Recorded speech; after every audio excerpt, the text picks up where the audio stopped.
Students, तो last class में हमने समझा था कि केमिकल रिएक्शन क्या होती है और कैसे हम आइडेंटिफाई कर सकते हैं कि केमिकल रिएक्शन हो रही है या नहीं। और लास्ट क्लास में आपसे मैंने एक सवाल पूछा था कि रेस्पिरेशन कौन सा चेंज होता है, केमिकल चेंज या physical change. So let's answer it. देखो, जब हम रेस्पायर करते हैं यानी कि जब हम सांस लेते हैं तो हम ऑक्सीजन को अंदर लेते हैं और यही ऑक्सीजन रेड ब्लड सेल्स हमारी पूरी बॉडी में पहुंचाती है और साथ में ही जो ग्लूकोज होता है, ग्लूकोज को भी आरबीसी हमारी बॉडी के अदर पार्ट्स में पहुंचाती है।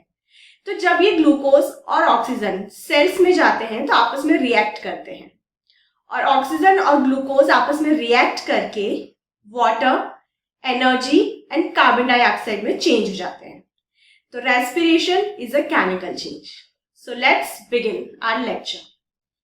तो बच्चों, अब हम देखेंगे कि केमिकल रिएक्शंस को हम कैसे लिख सकते हैं।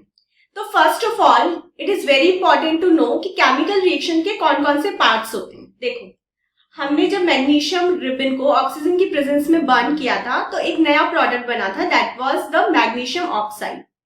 तो मैग्नीशियम और ऑक्सीजन ने आपस में रिएक्शन किया, तो यानी कि ये दो चीजें जो होती हैं जो आपस में रिएक्ट करती हैं उसको हम कहते हैं रिएक्टेंट्स।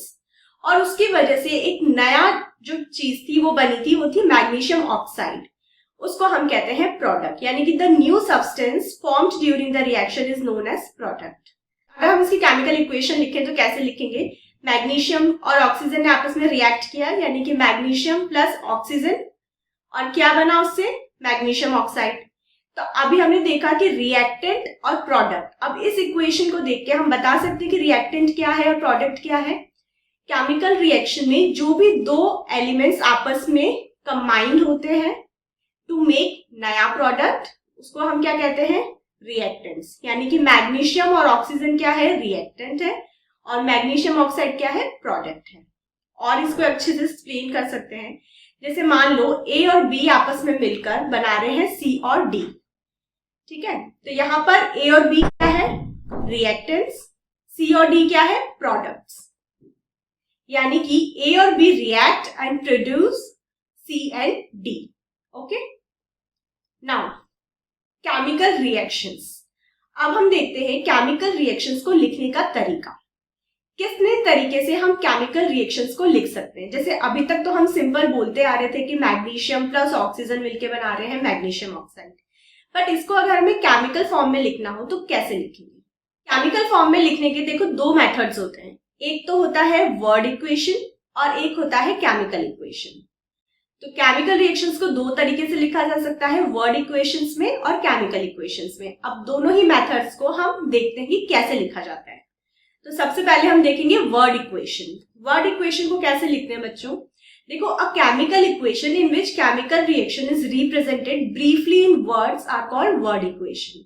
यानी कि जो भी केमिकल रिएक्शन हो रही है उसको अगर हम वर्ड्स में बता रहे हैं तो वो वर्ड इक्वेशन है। जैसे कि अभी जस्ट हमने देखा था कि मैग्नीशियम और ऑक्सीजन मिलके क्या बना रहे थे? Magnesium oxide. तो इसको हमने कंप्लीटली वर्ड में लिखा है। मैग्नीशियम प्लस ऑक्सीजन मिलके क्या बना रहे हैं? Magnesium oxide. तो this is a word equation, ठीक है? तो अब हम देखेंगे केमिकल रिएक्शन में जो वर्ड इक्वेशन हम लिखने वाले हैं उसको लिखने के रूल्स क्या क्या होते हैं। देखो, जो सबसे पहला रूल होता है वो होता है कि जो सब्सटेंस में जितने भी रिएक्टेंट्स होते हैं उसको हम लेफ्ट हैंड साइड में रखते हैं। रिएक्टेंट्स क्या होते हैं?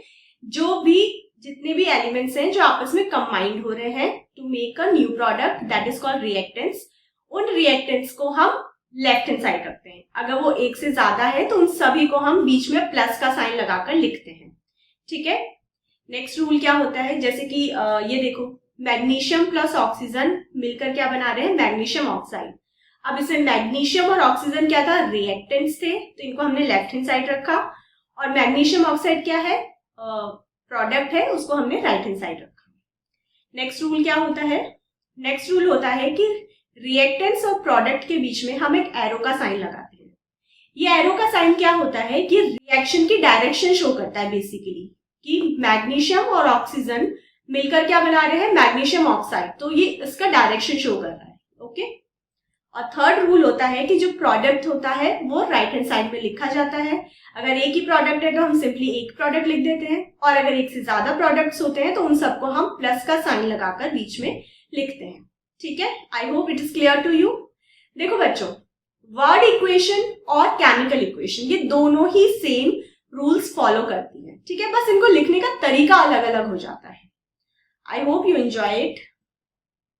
अब कुछ एग्जांपल्स देख लेते हैं, जैसे कि सोडियम हाइड्रोक्साइड और हाइड्रोजन। तो this is a word equation, इसको हम सिंपली वर्ड्स में लिख रहे हैं।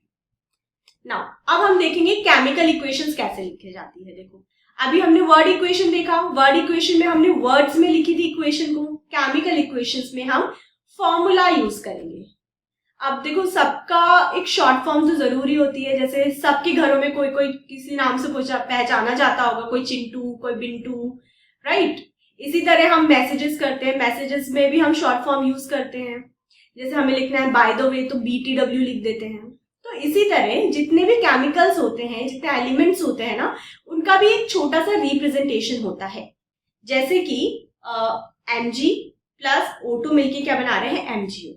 अभी हमने इसको वर्ड में कैसे लिखा था, मैग्नीशियम प्लस ऑक्सीजन मिलके बना रहे थे मैग्नीशियम ऑक्साइड। तो अब यहाँ पे देखो, मैग्नीशियम को हम किस तरह से रिप्रेजेंट कर सकते हैं सिंबल के थ्रू, Mg, और ऑक्सीजन को कैसे कर सकते हैं, O2, और मैग्नीशियम ऑक्साइड को लिखा जाता है MgO। तो it is Mg plus O2 is equals to MgO, है ना, कितना सिंपल। और देखो, केमिकल इक्वेशन को यूज करने से हमारा कितना सारा काम इजी हो गया। पहले हमें इतना लंबे लंबे वर्ड्स लिखने पड़ रहे थे, अब हम सिंपल शॉर्ट फॉर्म्स लिख सकते हैं, राइट। जैसे कि ये वर्ड इक्वेशन हो गई, इसी की कॉरेस्पॉन्डिंग ये केमिकल इक्वेशन। अब हम देखते हैं क्या क्या रूल्स को हमें फॉलो करना पड़ता है to write the chemical equation, ठीक है। तो हमारा फर्स्ट रूल होता है, देखो, वर्ड इक्वेशन लिखनी हो या फिर केमिकल इक्वेशन लिखनी हो, दोनों ही सेम रूल्स को फॉलो करती हैं। जैसे कि वर्ड इक्वेशन में हमने देखा था कि जो रिएक्टेंट्स होते हैं उनको हम लेफ्ट हैंड साइड में रखते हैं और सभी के बीच में प्लस का साइन लगाते हैं। सेम हम केमिकल इक्वेशंस में भी करते हैं, जितने भी रिएक्टेंट्स होते हैं उनको सिंबॉलिक रिप्रेजेंटेशन में हम लेफ्ट हैंड साइड में लिखते हैं और उनके बीच में प्लस का साइन लगाते हैं, जैसे कि Mg plus O2, okay. Next rule होता है हमारा कि जो प्रोडक्ट है उसको राइट हैंड साइड में लिखा जाता है, यानी कि हम राइट हैंड साइड में MgO लिखेंगे, और इससे ज्यादा अगर प्रोडक्ट्स बनते हैं, एक से ज्यादा, तो उनको हम प्लस का साइन लगाकर लिखते हैं। थर्ड रूल हमारा होता है कि हम रिएक्टेंट्स और प्रोडक्ट के बीच में एक एरो का साइन लगाते हैं, it is showing the direction of reactions, okay. तो अभी तक हमने क्या देखा कि इक्वेशंस कैसे लिखी जा सकती हैं, एक तो वर्ड इक्वेशंस लिखी जा सकती है और एक केमिकल इक्वेशंस लिखी जा सकती है, और उसके क्या क्या रूल्स हमें फॉलो करने होते हैं वो भी हमने अच्छी तरह से देख लिए, ठीक है। दोनों ही सेम रूल्स फॉलो करते हैं, उसमें कोई डिफरेंस नहीं, ठीक है। बस केमिकल इक्वेशंस में हमें सिंबल्स यूज करने हैं। अब हम थोड़ी सी एक्सरसाइज करते हैं। देखो, आपके सामने स्क्रीन पर एक क्वेश्चन आया है जिसमें केमिकल इक्वेशन आपको दी हुई है इन वर्ड फॉर्म में। आपको क्या करना है, उसको केमिकल इक्वेशन की फॉर्म में चेंज करना है। इक्वेशन क्या है, हाइड्रोजन प्लस क्लोराइड मिलकर क्या बना रहे हैं, हाइड्रोजन क्लोराइड। तो बच्चों, अब इसको अगर आपको चेंज करना हो केमिकल इक्वेशंस में तो कैसे लिखोगे, हाइड्रोजन का जो सिंबॉलिक रिप्रेजेंटेशन होता है वो क्या होता है, H2, क्लोराइड का क्या होता है, Cl2, ठीक है। फिर हम एक एरो का साइन लगाते हैं प्रोडक्ट की तरफ, और हाइड्रोजन क्लोराइड को कैसे लिखते हैं, HCl। यानी कि जो वर्ड इक्वेशन थी, इसको जब हमने केमिकल इक्वेशन में चेंज किया तो क्या मिला हमें, H2 plus Cl2 arrow, that is HCl, ठीक है। अब नेक्स्ट हम एक और एक्सरसाइज करते हैं। आपके पास जो वर्ड इक्वेशन है वो क्या है, barium chloride plus aluminium sulphate arrow, barium sulphate plus aluminium chloride. थोड़ा सा आप खुद से ट्राई करो, फिर हम देखते हैं इसका आंसर क्या होगा। देखो, बेरियम क्लोराइड को हम कैसे लिखते हैं, BaCl2, एल्यूमिनियम सल्फेट को हम कैसे लिखते हैं, Al2SO4 ब्रैकेट में 3, एरो लगाते हैं। फिर बेरियम सल्फेट है, बेरियम सल्फेट को हम कैसे लिखेंगे, BaSO4 प्लस एल्यूमिनियम क्लोराइड को हम लिखेंगे AlCl3। अब बहुत से बच्चे थोड़ा सा कंफ्यूज हो गए होंगे कि मैम हमें कैसे पता चलेगा कि बेरियम क्लोराइड को BaCl2 ही लिखते हैं, एल्यूमिनियम सल्फेट को हम Al2SO4 और फिर ब्रैकेट लगा रहे हैं और फिर 3 लिख रहे हैं, ऐसा क्यों कर रहे हैं हम ऐसा। वेल, इतना टेंशन लेने की कोई जरूरत नहीं है, आगे आने वाले जितने भी चैप्टर्स हैं उसमें आप ये सीख जाओगे, ठीक है।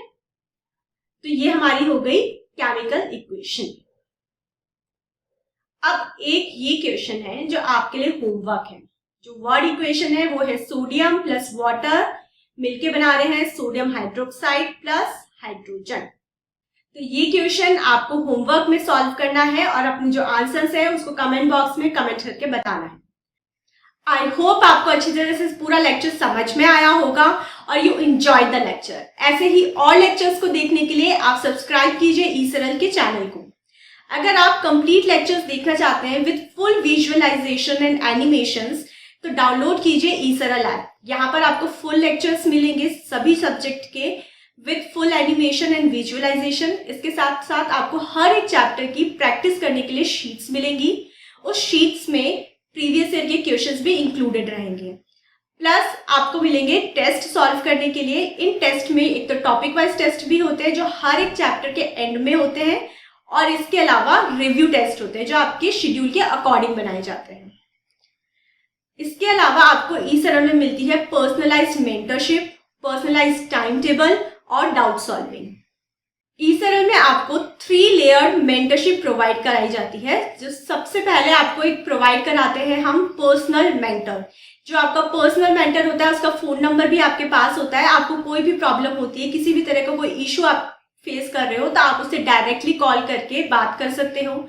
एक आपके होते हैं प्रोग्रेस मेंटर जो कि रेगुलरली आपको कॉल करके आपसे फॉलो अप लेते रहते हैं आपकी स्टडी का, आपके टेस्ट का।